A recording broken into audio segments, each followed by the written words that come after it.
Hello everyone, I hope you guys are all having a fabulous Monday. What do you think about my voice? Pretty sexy, right? No. Needless to say, I got the full-blown cold when we were on vacation. I lost my voice. I'm still on antibiotics. The cold kicked my ass. Sorry, but it did. So I thought I'd come on here to do Minks Monday. I'm going to try to get through 30 minutes of it. I don't know if I can. If I have to cut it short, you guys know why. Obviously, I don't want to hack up along or, you know, just get a little bit worse. And anytime I lose my voice, it's the hardest thing to gain back because number one, you're supposed to rest your voice, take it easy, and I don't. I can't stop talking, to be honest, so really it's my own fault. But anyways, let's proceed, shall we? Let me show the bag that I'm currently rocking, and that is my Chanel Le Boy bag in the new medium size with the double stitching black calfskin leather. Love this bag. I treat it kind of like a caviar leather bag. I don't baby it at all. All right, so let's get started with the very first question, shall we? From Audrey Chang. I was able to purchase a vintage monogram keep-all off eBay. It is in great condition with a few flaws. How do you recommend protecting the leather tabs on the inside while cleaning the hardware on top? The hardware has been oxidized on the edges. In addition, I've read conflicting comments about using the magic eraser and foaming soap. I'm wanting to give it a good clean, but don't know how to proceed. The bag is from the 90s. So first of all, congratulations on your newest item. And obviously, like what you said, you want to be careful because of the tabs that you have inside of the keep-all.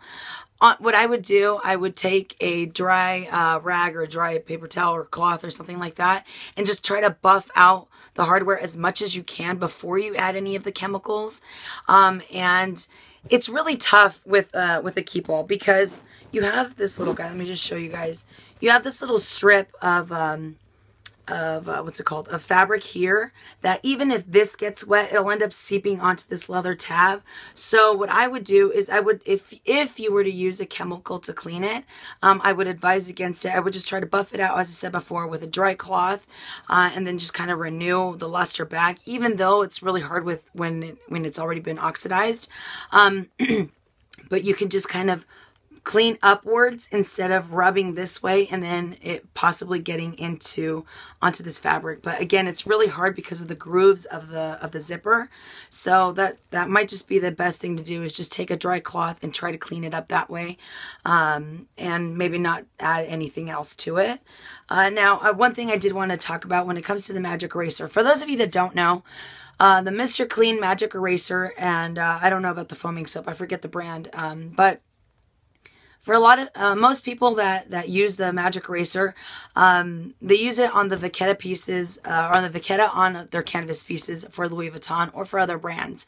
What ends up happening is with the magic eraser, it pretty much, you know, when you have that dark patina that a lot of people don't like, when it's almost like that, it looks really dirty, you're able to pretty much pull off that dirtiness, and still have the kind of honey golden color that the patina has anyways. But what happens is that when you do use a magic eraser on any type of leather, it ends up drying it out. So kind of like, do you see this? On the newest keep-all that I have, do you see this shiny luster that it has? Once it starts to patina, it has that beautiful color. When you start to use a magic eraser on that, you cannot bring that luster back. Some people say, oh, you can bring it back with leather conditioner. You cannot. This is natural leather. And obviously, a magic eraser is not for leather. I don't recommend it. I know a lot of people will disagree with me. There are a ton of videos out there and a lot of people that swear by the magic eraser and the foaming soap. I'm not a big fan of it. Number one, I personally like the normal process of patina. Once it's when it's patinaed, I'm fine with it. And if it's dark, then it has to be something that you can either be okay with, you know, people in general have to be okay with if the piece is patinaed too much or too dark. But I don't recommend the foaming soap. I don't recommend Mr. Clean. It'll dry it out, and once it dries it out, the leather can actually crack. And you can use a moisturizer for the leather. You can use the conditioner to try to prevent it from cracking. But, you know, to each their own. I'm just giving my 2 cents on it. And like I said before, a lot of people will disagree with me, but I personally rather have this shiny luster that the patina gets over time. And you know, if it gets a little too dirty, or if it I think it just adds character to the bag. Personally, that's just how I feel. But I would just stay away from any harsh chemicals on Vachetta. But that's just me. Okay, Kitty Moo Moo 1923. I'm a classic Chanel lover, but I also have a boy. I was a teenager when Coco Chanel passed away. At the time, Chanel bags were carried mainly by older women. What do you think her opinion would be if she were alive today, with the new styles of the boy, the walk, the ruthenium hardware, and younger women enjoying the house? I think she would love it all. What about you? I agree 100%. Coco Chanel, may she rest in peace. I think, number one, she would be blown away by the prices on her handbags. You know, and I think she would be really proud and really happy that her fashion house is still highly sought after, and people still view it as a classic, classy establishment. You know, and one more thing, I think she would be extremely excited about a lot of the, you know, the boy or the walk or a lot of the newer styles that Chanel has. I mean, there have been some funky ones like that girl bag. No, not a fan. But I think she would be really happy because when she first started the label, she wanted women to be able to enjoy the bag and be able to be hands-free. You know, she saw how women had the small little bags, and she wanted bags to be a little bit more practical and a little bit more functional. So the fact that the fashion house still somewhat stays true to what the vision that Coco Chanel had. Obviously, the classic flaps are extremely sought after. They're extremely popular. And I think that the fact that younger women are enjoying it, all the new designs, all the innovation that's been there while still being able to be a functional handbag and still being able to be classy and chic as Chanel is, I think she would be ecstatic with the result. I think that her legacy has definitely lived on. And you guys all know I'm a huge fan of Chanel, and I think she would be really proud to see that how her brand has evolved and how it still stayed true to the roots of, you know, when she first designed her first handbag. So I think it's awesome. Huge fan. Okay, Sea to Sky Dreaming. If you weren't in the position at the moment to get a luxury handbag, but you wanted a quality mid-grade bag, what brand would you look to? I'm planning on saving up for Louis Vuitton, but I need something to use in the meantime. Okay, so it will definitely not be a surprise. There are a ton of fantastic mid-luxury or entry luxury brands out there. I'm going to have to say that for me, Marc by Marc Jacobs takes the cake. I love that brand. I had quite a few of the line's handbags, and I just, you know, whether you get the Marc by Marc Jacobs, which is it ranges anywhere from $300 to $600, I think, or $700, or you get Marc Jacobs, which is a little bit more expensive. I still think that that's probably one of my all-time favorite brands. Not only the leather, I mean, it's fantastic. The quality of the leather is beautiful. The hardware is, I mean, gorgeous. And I have huge respect for the designer himself, you know, so I love the styles. You know, I did sell all of them off only because I started to kind of, I wasn't a big fan of how slouchy they got in the end. You guys know that, but I still think that it's a fantastic brand. I mean, I still love it 100%. So I would have to say Marc by Marc Jacobs. You know, I know there's other few contemporary brands out there that are still really great, but for me, Marc Jacobs takes the cake, or Marc by Marc Jacobs. Okay, Robin Russell, I need your help. I loaned my beautiful Black Caviar Walk to my 16-year-old for a spring break trip to New York. She left her with it on her body and returned with it packed in her suitcase, packed between things, and it is squished. Oh no, totally flat. Any recommendations on how to get it back to its original shape? I've got her stuff now, but it doesn't seem to be making a difference. That is tough. Oh my goodness. Okay, so obviously keep it stuffed. It'll help to try to retain its shape. However, once the quilting starts to flatten out, I don't think that there's really anything that you can do. I'm trying to rack my brain right now, but there's nothing I think that can, you know, make them a little bit poofier. If you guys have any recommendations on what Robin can do to bring her walk back to life, let us know in the comment section down below. But oh my goodness, I'm so sorry, doll. I can only imagine, but I honestly can't think of anything else. Just keep it stuffed to retain its shape as much as possible, but I don't know about the quilting, if it's a quilted walk. I'm sorry. Okay, CC Mel's. Have you noticed that the MC Speedies tend to not hold their value as much as other pieces? Maybe it's for well-worn ones, which goes for any bag. I sold my white one a while ago because of how badly it wore and because it was so heavy.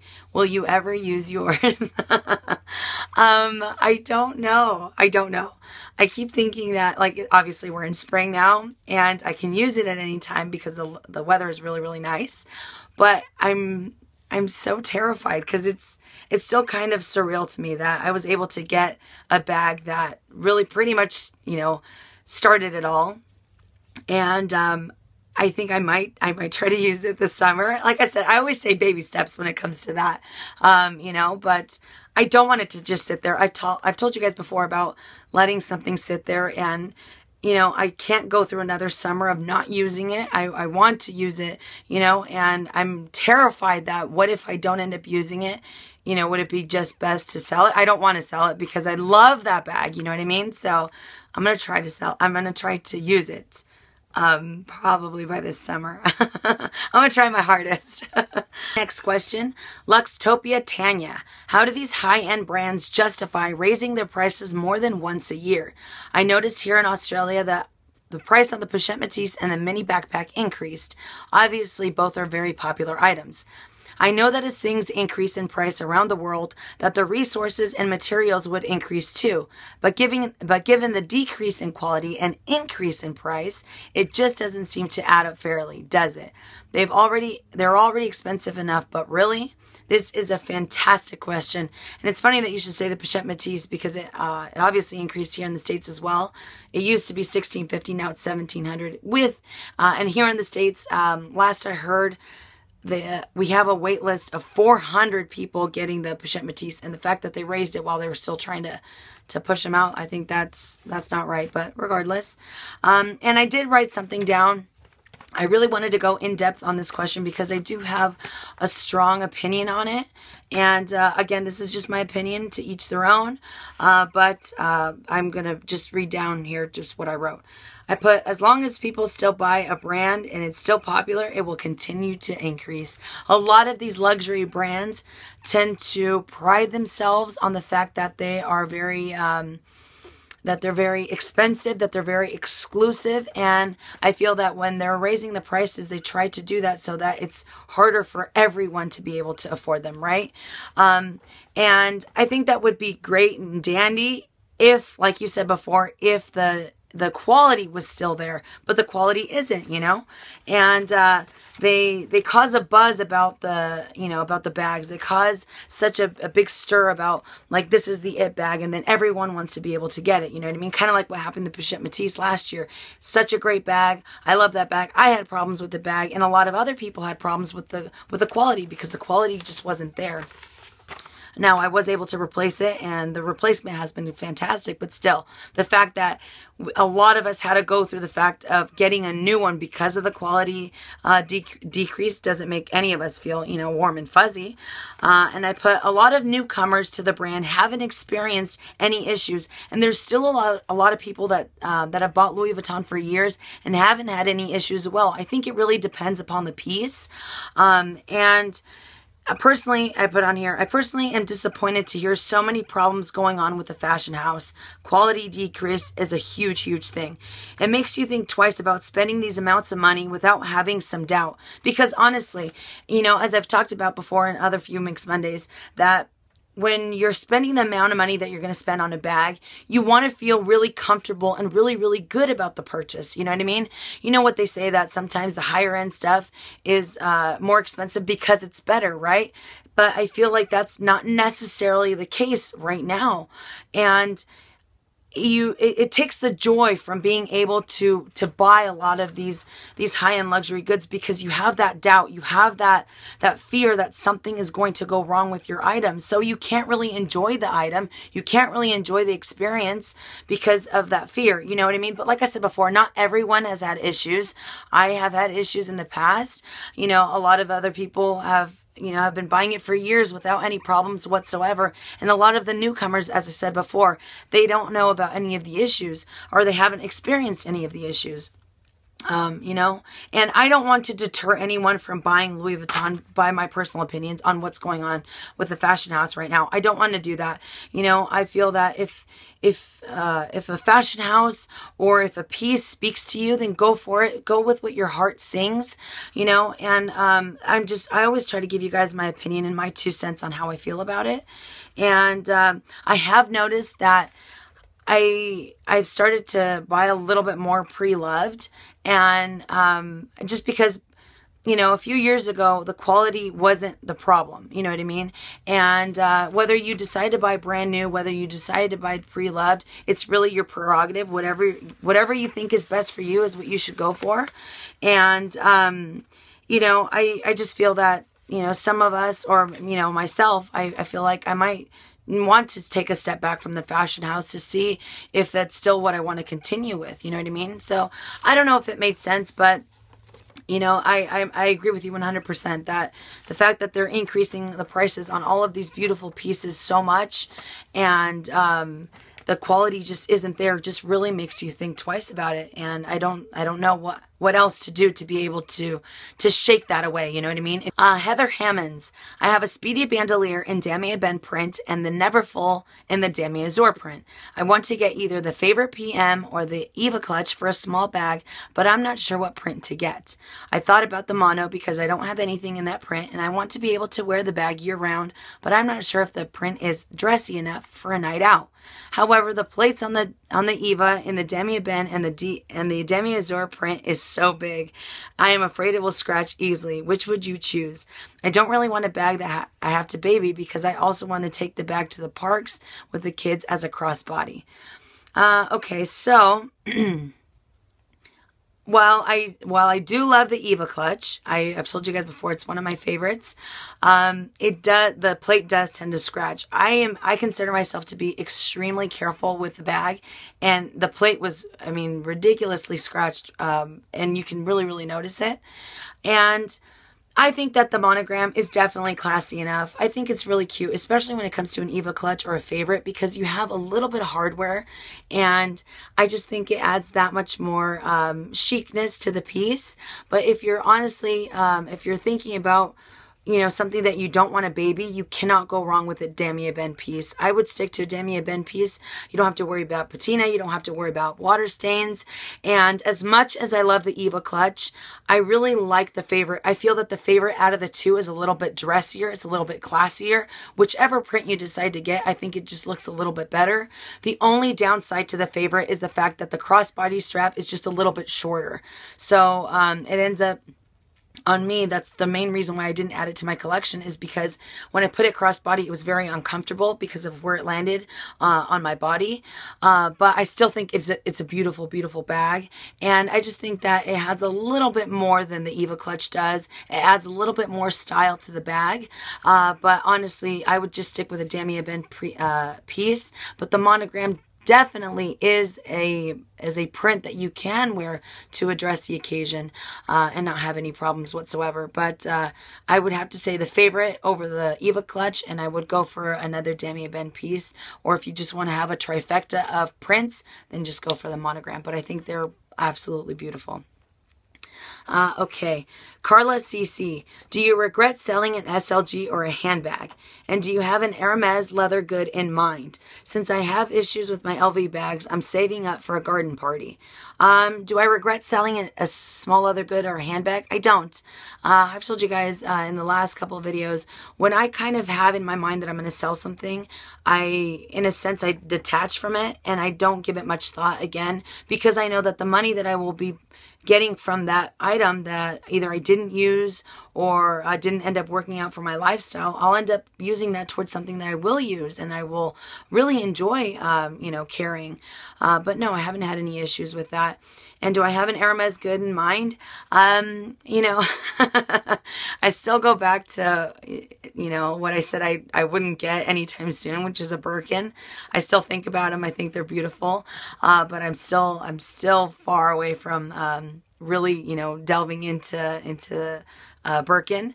And the garden party, I love the garden party. And congratulations to my very, very good friend Sam on Instagram and on YouTube. She has a YouTube channel. She got a garden party, and I love the garden party because it's all leather, and then you have, I think it's canvas on the inside, right? I could be wrong, but I really like the silhouette that it has. It's a very simple bag, but the leather that Hermes has is just unlike anything else. And, you know, I love the shape of it. I absolutely love the shape of it, that you open it up and you could see everything at a glance. So I even thought about possibly adding that to my collection in the future, but I think it is a beautiful, beautiful bag. So who knows? I might. I definitely might. But it is gorgeous. Okay, Cheryl Vuitton. I'm going to buy a Neverfull MM in the next month. I'm a little unsure of which print to buy, and I hope when I check them out at the boutique, I will know which one to get. My concern is the patina and being caught in the rain. If my bag is very patinaed, of course with age, would being caught in the rain still be a concern with water spots? Is this only a problem for new bags? Been looking at your older review and I'm thinking more of the Neverfull and monogram, but unsure. This is a great, great question. You know, whenever the bag has already patinaed, you don't have that much of an issue with water stains whatsoever because you already have that protectant layer over it, if you will. And I mean, that's one of the best things about patina, right? That you don't have to worry about water stains in the future. That's mostly for newer bags. However, there have been people that I have talked to that they said that even though that the bag has patinaed, when you might not notice the water stains right away, but over time it'll start to kind of come up to the surface and then you'll be able to see them. Personally, I never had an issue with that. I told you guys that I had the Pochette Accessoire NM, and that one was pretty much patinaed, and I got caught in a few storms or a few rain showers with it, and I never had any of the patina or any of the water stains show up through the patina. So like I said before, some people say that they have noticed that the water stains do show up later on, but I never had that issue. And honestly, I think that once you have that protectant layer, as I said before, that the patina provides, that you're pretty much fine with you know, being caught in the rain and anything like that. So there is a major, major bonus to the patina, so you don't have to worry, you know, that it'll pretty much, in a sense, not destroy, but it'll kind of change the look of your leather. Not at all. At least I haven't run into that situation. Okay, Alex JP, help. If you were to choose between a Mono Speedy Bandolier 30 or the Pochette Metis, which one would you pick? I love them both, but at the moment I can only have one. This is a tough decision. Okay, so would I add a bandolier to my collection? No, but I definitely appreciate the bandolier. I would have to go with the Mono over the Pochette Metis, only for the sole reason that, as I said before, the Pochette Metis had issues with the cracking. The way that the flap is, the way that you open up the bag, it might crack in the future. I don't know. Maybe they reinforce the canvas so that doesn't happen, but I mean, it's always a possibility. And the Mono Speedy Bandolier, obviously, it's a great length. So is the Pochette Metis, because you can obviously change, you know, the sizing on the little grommets. But the Bandolier Speedy 30 it's a very carefree bag, you know, and you're able to monogram it. You're able to personalize it with your initials and with the colors that you choose. So for that reason, I would just go for the Bandolier Speedy 30. I think it's a beautiful bag.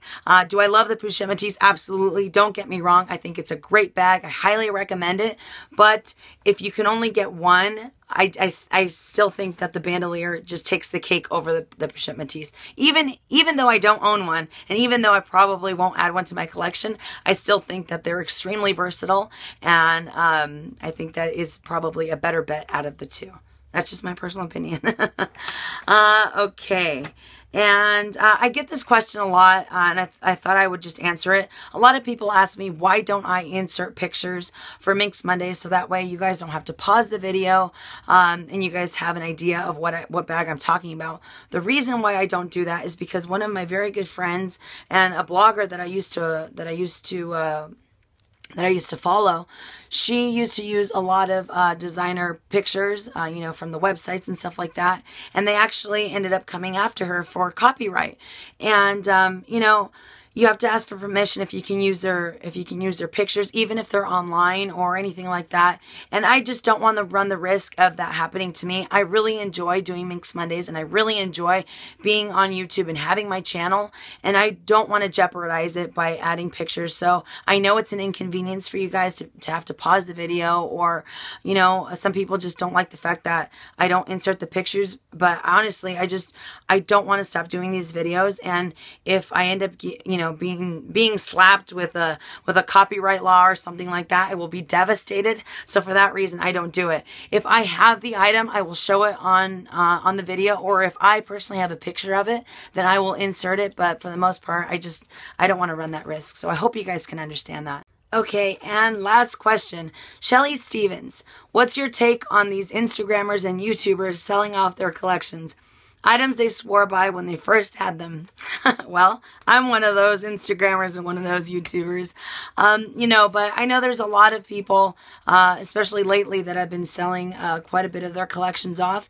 And the way that I feel about it is, who cares? Who cares? What someone does with their collection is their business. I don't think anyone deserves, or anyone should give an explanation as to what they do with their collections. I know, for example, some of the items that I have, you know, what once worked out in my lifestyle a few years ago or a few months ago might not be something that works out for me now, you know, and I wish I had the luxury of being able to keep every single item and just keep adding to it. But I'm the type of person that if something just sits there, that drives me crazy, and I'd rather put that money towards a different piece. I don't have a money tree in my yard, something that I could just pull from and then just grab and do what I want, you know?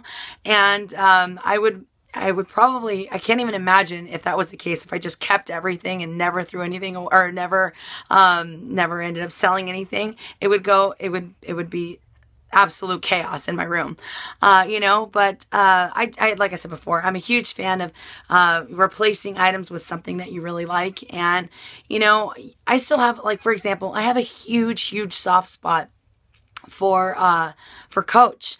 You know, when Louis Vuitton wasn't in the picture, when Chanel wasn't in the picture, you know, Coach is what I was able to afford, and that's what I fell in love with. I had this massive collection of Coach, and I sold everything off to be able to get the beauties that you see behind me. It doesn't mean that I don't love Coach, but I just wanted something a little bit different, and I wanted to add, I don't know, just different pieces to my collection. And, you know, it was fun. It was a fun piece. Now I wanted something maybe a little bit more sophisticated, maybe something a little bit dressier, a little bit classier, you know, and it's all personal opinion. There's nothing wrong with a lower end brand. There's nothing wrong with a mid-range brand. There's nothing wrong with luxury brands. It's whatever someone decides to do with their collection, you know, whatever speaks to your heart. And I don't think that, you know, a lot of people are being really negative about, you know, why are you selling off this item if you swore by it, like, you know, what you mentioned in the question.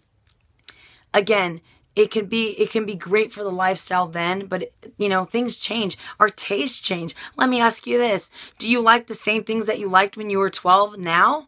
I know I didn't. I still appreciate them because I have that sense of, oh, what's that word? That sweet nostalgia for it. but it's not something that I still want to hold on to. You know what I mean? So that's the way that I feel about it. And it's a real shame that a lot of people are kind of up in arms about it and being so negative about it. But ultimately, what someone does with their collection is their own prerogative and their own decision. And I don't think they should have to address the negativity. You know what I mean? So I think it's a great question. And yeah, so that does it for Minks Monday. What do you guys think? I think I made it almost to 30 minutes. I don't know. I had to cut it a few times because I felt that cough coming on. But thank you guys so much for all the wonderful questions. I hope you enjoyed it. And I'm so sorry you guys had to listen to me talk like this.